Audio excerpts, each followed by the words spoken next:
कहेंगे कि हमारी कोई सुनवाई नहीं होती। यह है राहुल गांधी। अब राहुल गांधी जी ने केवल भारत की इलेक्टोरल प्रोसेस, भारत की इंस्टीट्यूशंस, भारत के इंस्टीट्यूशनल कैप्चर पर या इन्वेस्टिगेटिव एजेंसीज जो है वो हमारे खिलाफ काम कर रही है, इतना नहीं बोला है।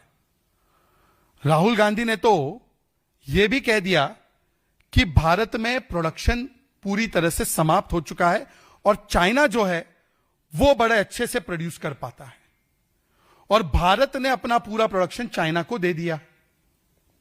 यह भी राहुल गांधी ने कहा। तो आइए इसका भी फैक्ट चेक कर लेते हैं। वैसे एक बात समझ में नहीं आती कि राहुल गांधी को चाइना से इतना प्रेम क्यों है। ये चाइना का लेकर चंदा आरजीएफ में चाइना का बढ़ाना है धंधा और प्रोपेगेंडा, ये कुछ ऐसा मामला है क्या? या वो मेमोरेंडम ऑफ अंडरस्टैंडिंग जो साइन किया है उसकी वजह से इनको केवल और केवल चाइना में अच्छाई नजर आती है और भारत की बदनामी करनी है? मतलब भारत का करो अपमान, चाइना के गांव गुणगान। अभी कुछ महीने पहले वो गए थे कोलंबिया, 1 महीने 2 महीने पहले, तब उन्होंने कहा था कि भाई भारत तो लीड नहीं कर सकता दुनिया को, चाइना लीड कर सकता है। डोकलाम के समय पर हम देखते हैं कि चाइनीज एम्बेसडर के साथ चोरी चोरी छुपके छुपके मिलते हैं जब भारत की सेना आंख से आंख मिलाकर चीनी सेना को जवाब दे रही होती है। चाइना से चंदा लेते हैं और भारत के खिलाफ जो भी नीतियां हैं उसको अपनाने का काम करते हैं। हमने देखा है कि किस प्रकार से यूनाइटेड नेशंस की सिक्योरिटी काउंसिल की सीट हो या अक्साई चीन हो या भारत के आर्थिक हित हो, सबका सौदा अगर किसी ने किया है तो राहुल गांधी के परिवार ने किया है, चीन से चंदा लेकर। पर राहुल गांधी जी, आपके लिए कुछ फैक्ट्स भी लेकर आया हूं, क्योंकि आपने कहा कि भारत में मैन्युफैक्चरिंग डेड है। क्यों आपने कहा कि भारत की प्रोडक्शन डेड है? तो राहुल गांधी जी, पिछले 10-11 वर्षों में आपको मैं बताना चाहता हूं, इलेक्ट्रॉनिक्स में भारत ने 6 गुना की ग्रोथ की है, 6 टाइम्स। इलेक्ट्रॉनिक गुड्स के एक्सपोर्ट्स में भारत की 8 गुना की बढ़त हुई है, 8 टाइम्स। मोबाइल मैन्युफैक्चरिंग के 2 यूनिट हुआ करते थे देश में, केवल 2, यूपीए के जमाने में। आज उसमें 150x मतलब 150 टाइम्स ग्रोथ हुई है। भारत का कुल मोबाइल फोन का एक्सपोर्ट्स यूपीए के जमाने में 1500 करोड़ का था। आज भारत में जो मोबाइल फोन्स बनते हैं 95 to 98% भारत का जो मोबाइल फोन कंजम्पशन है वो भारत ही पूरा करता है। और उसके अलावा हम 2.5 लाख से 3 लाख करोड़ के मोबाइल फोन एक्सपोर्ट करते हैं। और राहुल गांधी जी, आप अखबार तो पढ़ते ही होंगे इंग्लिश के। अप्रैल 2025 का रिपोर्टेड मैं आपको न्यूज बता रहा हूं। Apple company to move US bound iPhones from China to India completely by 2026। ये अप्रैल 2025 की रिपोर्ट है। 17 दिसंबर 2025, Apple eyes Indian chip makers for its iPhone moving away from China. 22 दिसंबर 2025, फॉक्सकॉन, जिसकी प्रोडक्शन यूनिट है भारत में, Foxconn hires 30,000 people in the last 6 to 8 months for production of iPhone in India. ये प्रोडक्शन कम हो रहा है या ये चाइना से भारत में शिफ्ट हो रहा है? 29 जुलाई 2025, ये कई अखबारों में ये लेख छपे थे। How India has beaten China to become the biggest smartphone maker for United States of America. 2018, Samsung का जो सबसे बड़ा मैन्युफैक्चरिंग यूनिट है मोबाइल फोन्स का, आज वो भारत में स्थापित है। पूरी दुनिया में सैमसंग का largest mobile phone manufacturing unit Bharat में। और केवल मोबाइल फोन से नहीं तो टॉयज का देख लीजिए। जिस टॉयज के ऊपर हम लोग, चाइना के टॉयज पर हम लोग निर्भर रहते थे और 80% हमारे टॉयज इंपोर्ट होते थे सिर्फ चाइना से, आज उसमें 50% की गिरावट हुई है और भारत के टॉयज 239% से बढ़े हैं एक्सपोर्ट्स में। आज पहली बार भारत में हम डिफेंस गुड्स केवल इंपोर्ट नहीं बल्कि 23,000 करोड़ के डिफेंस गुड्स भारत से एक्सपोर्ट हो रहे हैं, इंक्लूडिंग ब्रह्मोस और बाकी जो मिसाइल्स और गन्स है। और आप कहते हैं कि भारत की प्रोडक्शन डेड है, भारत की अर्थव्यवस्था डेड है, भारत की इकोनॉमी डेड है। राहुल गांधी जी, आपका पॉलिटिकल करियर डेड है और क्योंकि आपका पॉलिटिकल करियर डेड है, आपको भारत की अर्थव्यवस्था, भारत की इकोनॉमी, भारत की प्रोडक्शन, भारत की डेमोक्रेसी, सब कुछ डेड नजर आता है। और आखिरी में राहुल गांधी ने जो सबसे डेंजरस बात बोली, राहुल गांधी का स्टेटमेंट है कि people in India will fight against each other and India is going to fail. Rahul Gandhi ji, मैं पूछना चाहता हूं कि किसका विजन है जिसकी वजह से भारतीय को भारतीय के खिलाफ किया जा रहा है? कभी प्रांत के नाम पर, कभी उत्तर दक्षिण के नाम पर, कभी जाति के नाम पर, कभी मजहब के नाम पर। यह किसकी विचारधारा है? बता देता हूं मैं आपको। यह कौन कहता है कि जो नॉर्थ है उसको ज्यादा फंड्स मिल रहे हैं और साउथ को इंडिपेंडेंट हो जाना चाहिए नॉर्थ से?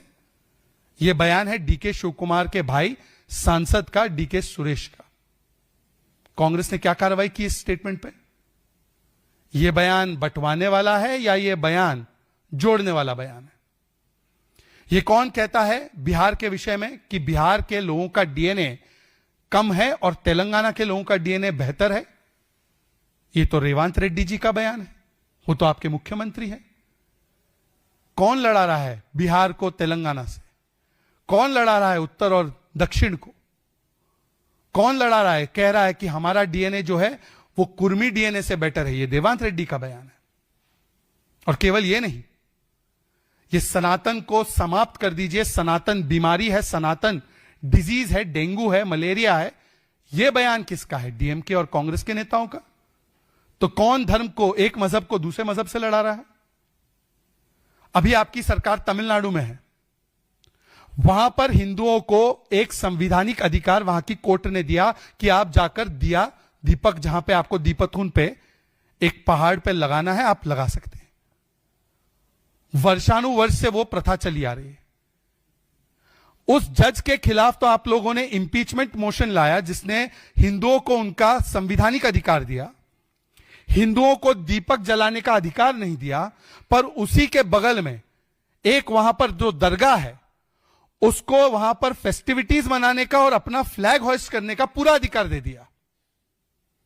यह कौन लड़ा रहा है हिंदू और मुसलमान को? यह कौन भारतीय को भारतीय से लड़ा रहा है जाति के नाम पर? आपका तो पूरा model he divide and rule कर रहा है। और इसीलिए हाशिमपुरा, भागलपुर, मीरठ, मलियाना, नेल्ली और दिल्ली में 1984 के जो नरसंहार हुए, यह सब कांग्रेस की देन है। कांग्रेस ने ही भारतीय को भारतीय से लड़ाया है और भारतीय को भारतीय से लड़ाने के बाद कांग्रेस ने उसको जायज भी ठहराया है। इसीलिए अभी जो एक महीने पहले कांग्रेस का एक कार्यक्रम हुआ जिसमें एक और भारत विरोधी शख्स बैचलेट जी को बुलाया गया था इंदिरा गांधी प्राइज देने के लिए, और उस प्राइज देते वक्त प्रथम पंक्ति में कौन बैठे थे? तो बैठे थे जगदीश टाइटलर, जिनके ऊपर सिखों का नरसंहार करने का आरोप है। तो राहुल गांधी जी, सवाल आपसे सिर्फ इतना है कि कभी आप सेना का अपमान करते हैं, कहते हैं कि सेना की पिटाई हो गई, सुप्रीम कोर्ट आपको फटकार लगाती है। आपके नेता पृथ्वीराज चौहान कहते हैं कि सेना की आवश्यकता नहीं, सिंदूर में हम फेल हुए। कभी भारत के संस्थाओं का आप अपमान करते हैं विदेशी धरती पर जाकर, कभी भारत की संप्रभुता के खिलाफ आप जाकर बोलते हैं, कभी भारत की आर्थिक शक्ति के खिलाफ आप झूठा प्रोपेगेंडा फैलाते हैं, कभी भारत के सनातन संस्कृति के खिलाफ आपके नेता बोलते हैं। तो क्या भारत का करो अपमान, यही बन चुकी है राहुल गांधी की एकलौती पहचान? और इसीलिए आज राहुल गांधी के साथ केवल जनमत ही नहीं, ना उनके संगत वाले लेफ्ट के नेता खड़े हैं, ना टीएमसी के नेता, ना शशि थरूर, ना इमरान मसूद, ना प्रियंका वाड्रा जी के कैंप से जुड़े हुए कुछ लोग और उनके परिवार से जुड़े हुए कुछ लोग। यह है राहुल गांधी के खिलाफ देश का नो कॉन्फिडेंस। बहुत बहुत धन्यवाद आप सभी लोगों का। इसके अलावा कोई विषय हो तो प्लीज बताइएगा।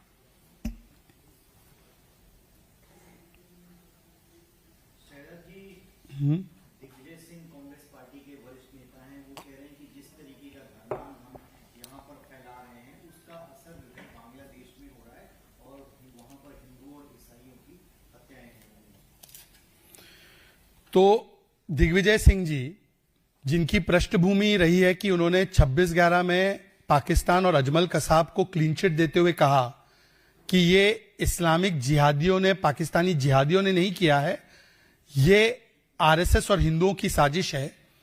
उस दिग्विजय सिंह ने आज ये कहा है कि क्योंकि भारत में तथाकथित रूप से माइनॉरिटीज के साथ कुछ दुर्व्यवहार हो रहा है, तो उसका बदला, उसका रिएक्शन बांग्लादेश में हो रहा है। मतलब कि किस प्रकार से बांग्लादेश में हम जो हिंदू विरोधी एक इस्लामिस्ट और बहुत ही खतरनाक फोर्सेस को देख रहे हैं, उसको भी जायज ठहराने का काम, उसको भी लेजिटिमाइज करने का काम, उसको भी नॉर्मलाइज करने का काम आज कांग्रेस पार्टी वोट बैंक की राजनीति में कर रही है।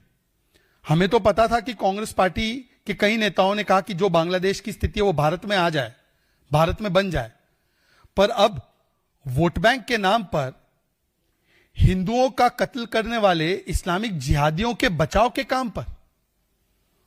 और दिग्विजय सिंह जी, आप बता दीजिए कि भारत में माइनॉरिटीज के खिलाफ कब अत्याचार हुआ? यह हाशिमपुरा, भागलपुर, मीरठ, मलियाना, नेल्ली और दिल्ली सब आपकी सरकारों की देन है। आज तो चाहे मोहित हो या मोहम्मद हो, चाहे सुल्ताना हो या शिल्पा हो, चाहे किसी भी धर्म या वर्ग से हो, उसे तो हर सुविधा, हर लाभ मिल रहा है, किसी के साथ कोई भेदभाव नहीं हो रहा। पर यहां पर भेदभाव हो रहा है यह कहकर बांग्लादेश में जो एक वहां पर हिंदू व्यक्ति के साथ हुआ, उसकी इतनी निर्मम हत्या की गई, उसको भी जस्टिफाई करने का और इस्लामिक जिहादी ताकतों को ग्लोबली सपोर्ट करने का काम अगर कोई कर रहा है तो वो कांग्रेस पार्टी के वो नेता कर रहे हैं जिन्होंने जाकिर नायक में एम्बेसडर ऑफ पीस और शांति नायक देखा था। ये वही व्यक्ति है जिनको लगता था जाकिर नायक इज एम्बेसडर ऑफ पीस। और मैं पूछना चाहता हूं, आजकल कांग्रेस पार्टी बड़ी बातें कर रही है।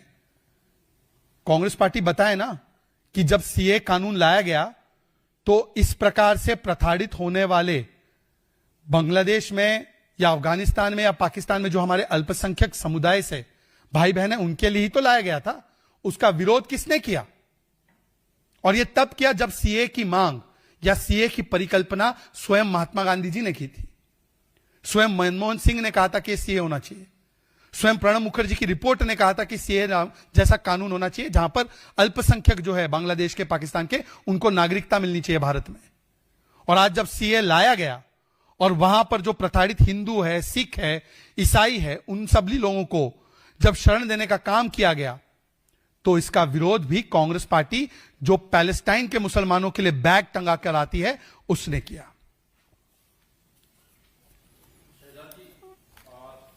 केरल में एक दलित व्यक्ति की हत्या हुई है, मॉब लिंचिंग हुई है। सत्तारूढ़ सीपीआईएम कह रही है कि आरएसएस ने जो वहां पर नफरत फैलाई थी उसकी वजह से ये मॉब लिंचिंग हुई है। दुख की बात है कि जो पार्टीज, लेफ्ट पार्टी खासकर, चिल्ला चिल्ला कर मॉब लिंचिंग, हम बहुत प्रोग्रेसिव है, हम उदारवादी सोच के हैं, इस प्रकार की बातें उत्तर भारत में तो करते रहती है। जब उन्हीं के द्वारा शासित एक प्रदेश में एक अनुसूचित जाति के समुदाय की, छत्तीसगढ़ से वो लेबरर है, दलित व्यक्ति है, उनकी पीट पीट कर हत्या कर दी जाती है, उनको चोर बुलाकर पीट पीट कर हत्या कर दी जाती है, तो अपनी नाकामी को, अपनी कानून व्यवस्था को मेंटेन करने की विफलता को स्वीकारने के बदले अब कांग्रेस पार्टी और लेफ्ट पार्टी किस प्रकार से दूसरों पर दोष डालने का काम कर रही है। मतलब डी से डाइवर्ट करना और डी से दोष का ट्रांसफर करना। कानून व्यवस्था किसकी है? कौन जिम्मेदार है यह देखने के लिए कि किसी भी गरीब व्यक्ति की, किसी भी व्यक्ति की, और खास करके दलित व्यक्ति की लिंचिंग ना हो। यह तो केरल सरकार की जवाबदेही है। और मैं तो पूछना चाहता हूं, केवल सरकार, लेफ्ट पार्टी की सरकार से नहीं, ये राहुल गांधी जी और प्रियंका वाड्रा जी, प्रियंका जी खैर वहां से सांसद है, अब पता नहीं वो भी शायद विदेश भ्रमण में गई हैं। होता है, दोनों विदेश में ही ज्यादा उनको आनंद आता है। मैं उनसे पूछना चाहता हूं, तख्ती लेकर खड़े हो जाते थे ना, not in my name, Dalit lives matter. So Priyanka ji and Rahul ji, and the entire so-called liberal ecosystem, mob lynching के ऊपर खड़े होने वाला इकोसिस्टम, अब Dalit lives don't matter. Do Dalit lives don't matter in Kerala when the government is of communist party and the lynching takes place under their nose? तो मैं चाहूंगा कि ये पूरी जमात जरूर आकर इसके लिए प्रोटेस्ट करे, और हो सके तो केरला के मुख्यमंत्री के आवास के घर बाहर जाकर वहां जाकर प्रोटेस्ट करे.